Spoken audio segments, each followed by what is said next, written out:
Colin Stagg was the prime suspect in the Rachel Nickel murder case. He was charged after an undercover policewoman enticed him to talk about his fantasies of sex and violence. A judge threw the case out before a jury was even sworn in and condemned the murder squad's tactics. Although innocent in the eyes of the law, many people still see him as guilty. On tonight's Cook Report, he takes a lie detector test. Do you consider yourself a violent man? No. He faces hypnosis. You primarily came here to find out what happened on July the 15th, 1992.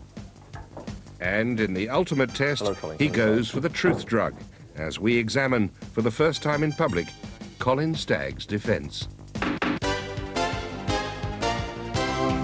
Were you the one to first mention the cutting of human flesh to cause blood to drip onto a woman's breasts? Yes. She was a shining light, a bright star in my life and everybody who knew her. My name will always be linked to the murder of Rachel Nickel, and I've got to live with that for the rest of my life. Did you kill Rachel Nickel?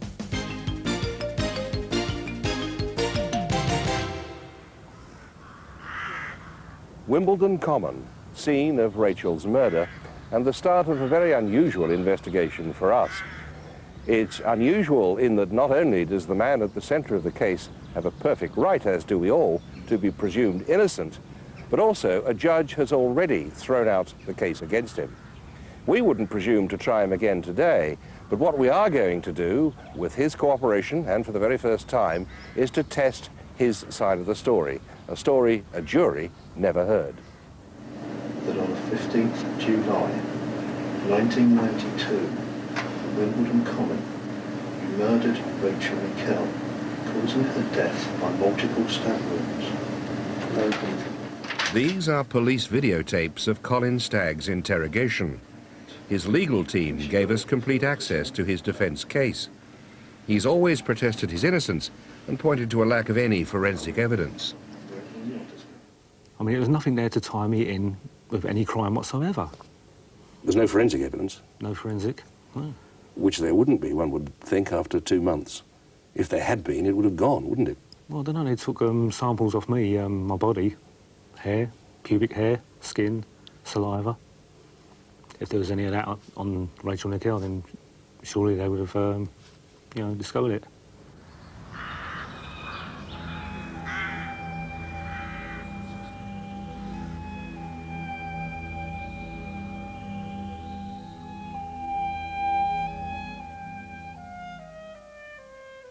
The young mother was found with her throat slashed. She'd been sexually assaulted. A minute search of the scene resumed today. Officers scouring Her son, just Wimbledon 2 years Common. old, was found clutching her blood-stained body. This is the point where Rachel Nickel was confronted. The killer, we believe, came down from the side of the hill here. On the day of the murder, we found an area of flattened grass, which we believe was a makeshift hide whilst the killer watched Rachel walk along this path.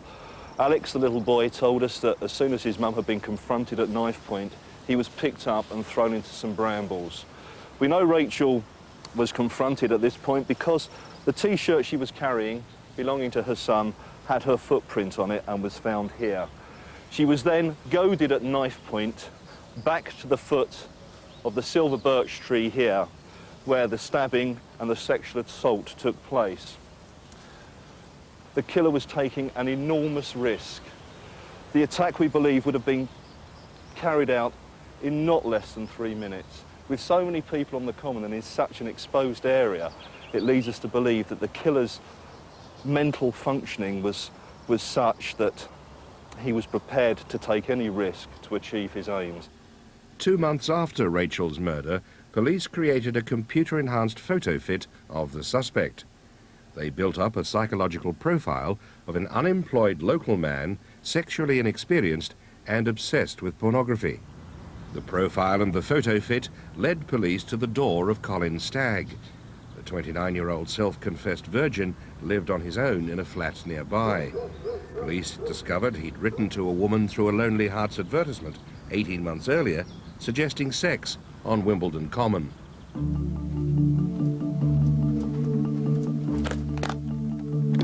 Colin Stagg is wired to a lie detector by a leading polygraph operator. He's been tested before, but not this thoroughly. With 60 questions he refused to answer during police interrogation. Did you ever meet Rachel Nickel? No.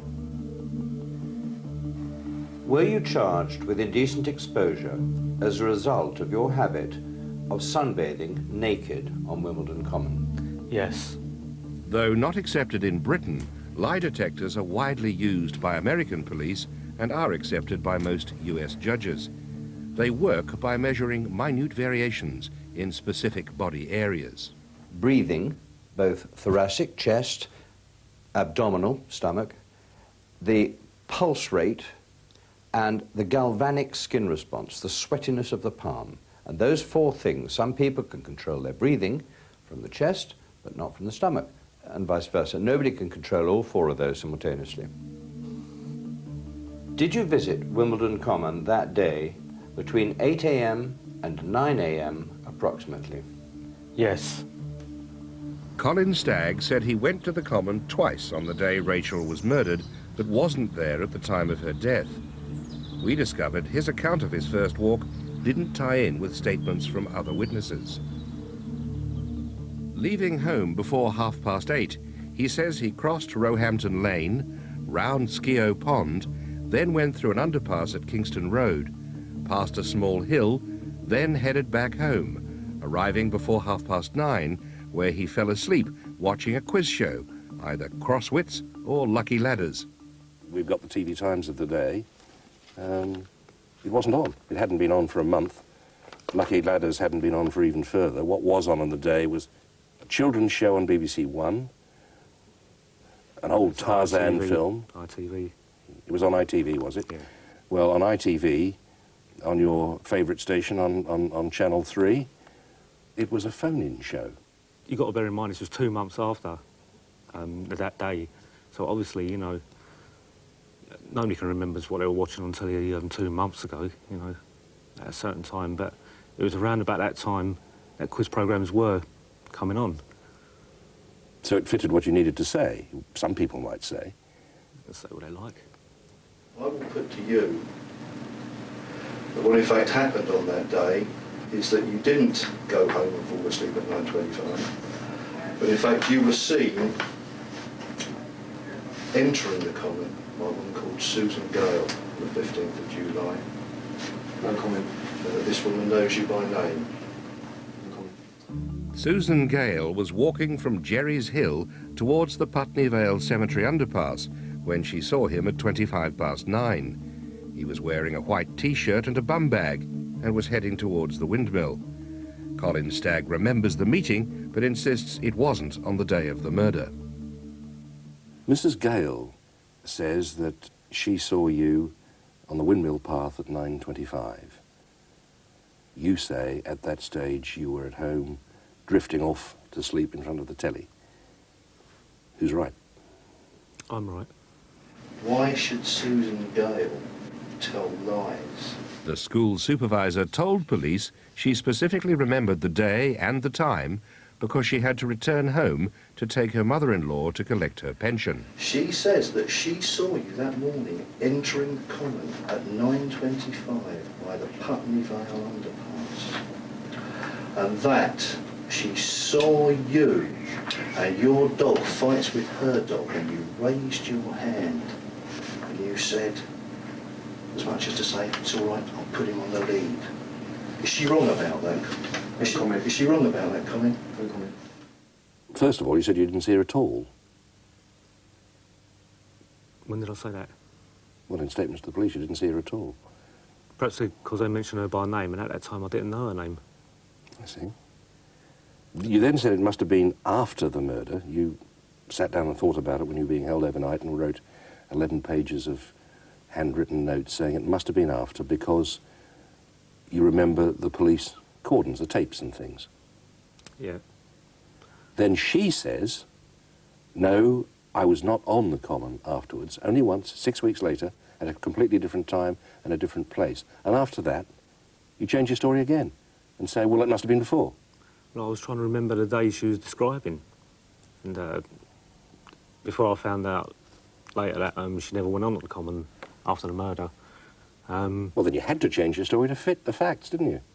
Well, no, I'm just saying that I remember the day clearly of what she was describing, but it wasn't the day of the murder. And I was trying to remember if I ever saw her before or after the murder.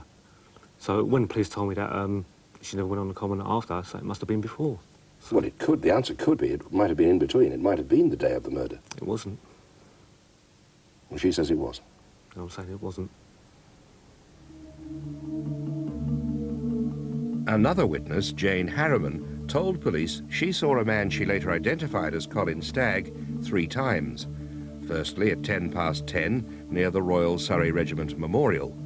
Then 7 minutes later around the curling pond.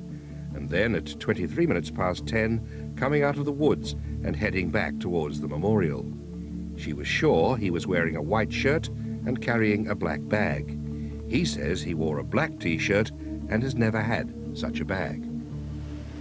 You say it can't be you because you don't possess that sort of clothing. You say I knew it couldn't be me because I've not got a shirt like that. That's nonsense. She describes your way of walking. Let's talk about Mrs. Harriman, who identified your unusual walk, which you admit you have, and she picked you out at an ID parade. She says she saw you on the Common at 10:10, 10:17 and 10:23. In other words, 5.5 minutes walk from the time and the place of the murder. As far as I can remember, this man, the only funny walk that he had was the very fact that he was trying to hide his face from this woman. So obviously... Now, she describes a stooping walk, which is what you got. Well, yeah, I've got a stooping walk, but this man, if he had something to hide, he would stoop to keep his face away from anybody watching him. She also was the person who was responsible for giving the information for the artist's impression, leaving aside the body, but the face, which you agree looks like you. Apart from the hairline, yeah. So you're saying she's wrong too? Yeah, I'm not that man. A police helicopter circled the scene around 11:15 a.m. Colin Stagg told us the noise woke him and he decided to take a second walk on the Common. During his trip, he says he talked to 2 police officers who told him exact details of the murder, details he then mentioned to other witnesses during his walk. Like you said to me, the PC Couch told you what time the offence had happened.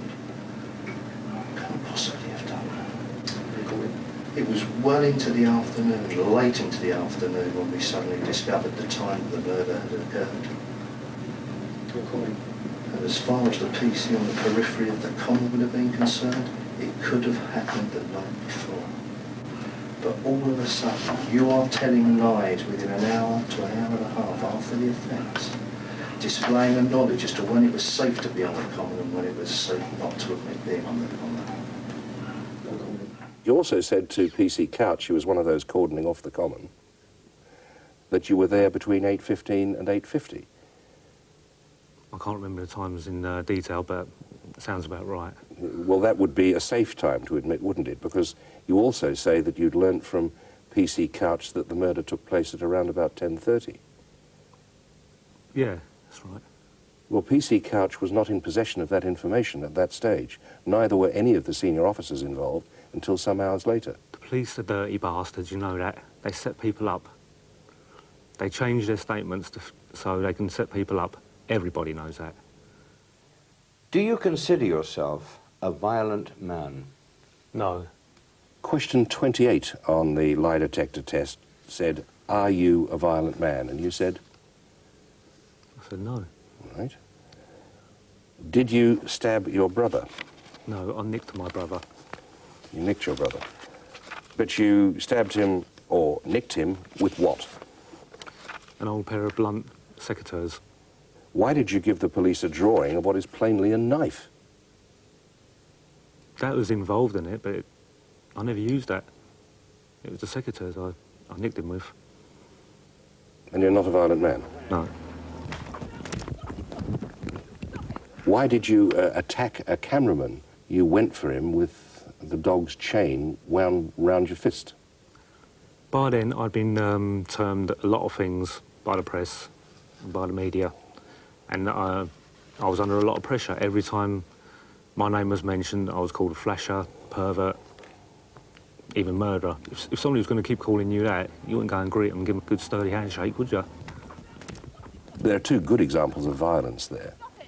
I was reacting like any normal human being would. Well, that's for others to judge, I guess. Some people, though, would say that this is another example of your continuing inconsistencies, and that there have been so many untruths, so many lies told, perhaps you don't know the difference between the truth and a lie. I do, quite strongly. Colin Stagg was the murder squad's prime suspect, but they didn't have enough evidence and had to let him go. Top-level clearance was then given for a sensitive undercover operation. Knowing that he'd sent a pornographic letter to a Lonely Hearts contact, police decided, on the advice of a psychological profiler, to trick him into writing to a new pen friend. Did you enter into correspondence with a female calling herself Lizzie James, who you later discovered to be an undercover policewoman? Yes. Did you meet this Lizzie James on 4 occasions? Yes. Were you hoping to enter into a physical, sexual relationship with Lizzie James? Yes. Legally, Lizzie James cannot be identified. Would you like to introduce yourself formally? Believing Colin Stagg, if he was guilty, would only confess to somebody he could trust, the psychologist advised that she should tell him she'd taken part in a black magic killing. Yes, I'm a serving police officer. For the purpose of this interview, I am known as Lizzie James.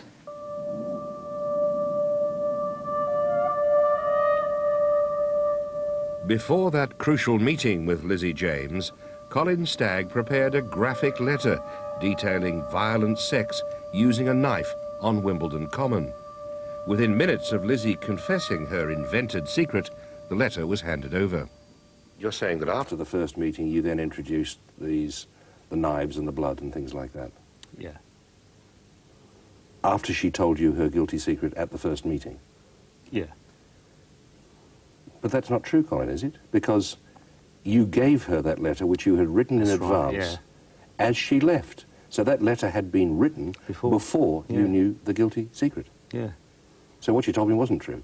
It wasn't as a result of learning of the guilty secret because you'd written the letter in advance. During that meeting, you had no opportunity to write that letter there. Do you remember? No comment. And in fact, you didn't even go to the toilet once during that meeting. Do you remember that? No comment.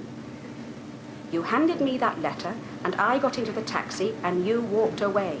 You handed that to her as she left. Yeah. And that was the first time these deviant ingredients had been added. Yeah. Well, sometimes you are very definite about what you've said, and sometimes you're not. And once again, it seems that's to suit as well. People would have a great deal of difficulty in believing you because so many things are inconsistent and so many things change. I wrote those letters. The first letter you're describing, I say it again and again. I used my head. I know it's hard for people to believe that I am intelligent. You can figure people out if they give you hints. Yeah, but that's not what you said. You said you didn't introduce any of these things until she told you her guilty secret. No, I told you that was my confusion. I thought you was talking about another letter. Well, how much around that confusion time. is there about the other things you've told me? There's no confusion there. Well, once again, some people might find that hard to believe. Let's leave them guessing, eh? In all, Lizzie James was sent dozens of letters, each more revolting and sexually depraved than the last, some disturbingly similar to the attack on Rachel. Colin, if I were to show you some 30 or 40 letters that you had exchanged with Lizzie James, would you have anything to say then? No comment.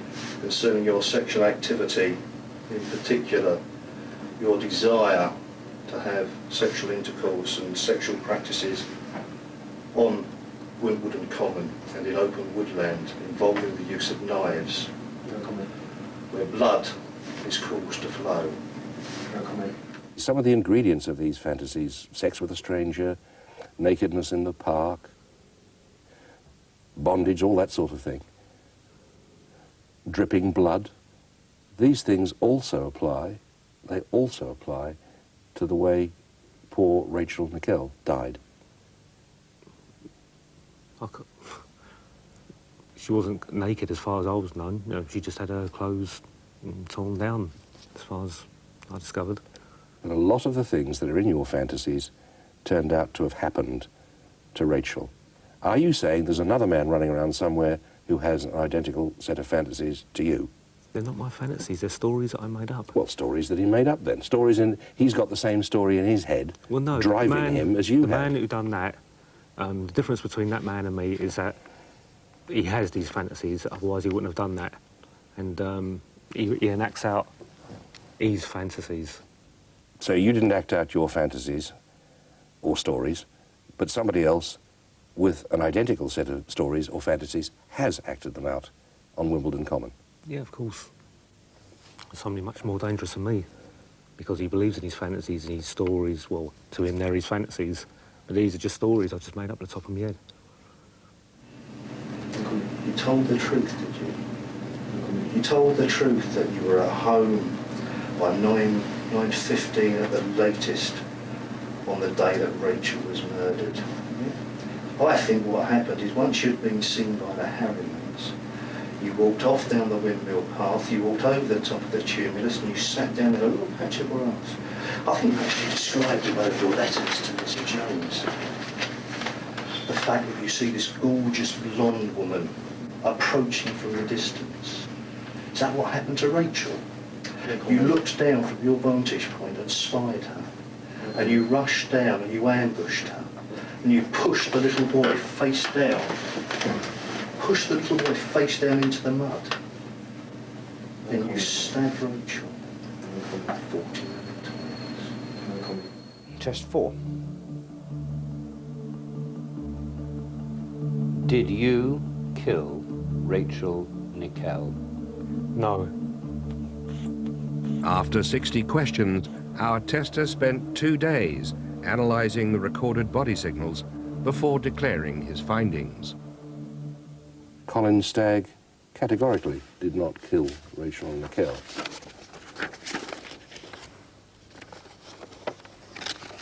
So, with that result behind you, would you welcome a civil case brought against you by, for example, the Nickel family? Yes, I would. If the Nickel family were convinced that I was innocent, and that would make me feel more at ease in my life, that I would like to actually meet the family and look them straight in their eyes and say, you know, I'm not your daughter's killer. But the lie detector was only one of 3 tests we asked Colin Stagg to take. We also took him to a hypnotist used by many doctors who told us he'd resisted all attempts to induce hypnosis. And after a psychiatrist explained that the truth drug, though completely safe, was also difficult to defeat, he finally refused to take it. I was dead against the truth drug because the very fact of having chemicals into my body, my only vice is smoking a lot. Wouldn't it have been worth it? I mean, it's much more believable, so we are told, much more severe, much harder to cheat than either hypnosis or the lie detector. My main concern is what would be the long-term effects. Isn't the long-term effect, or couldn't it have been, to convince more people that you were innocent? Well, I consider my health more important.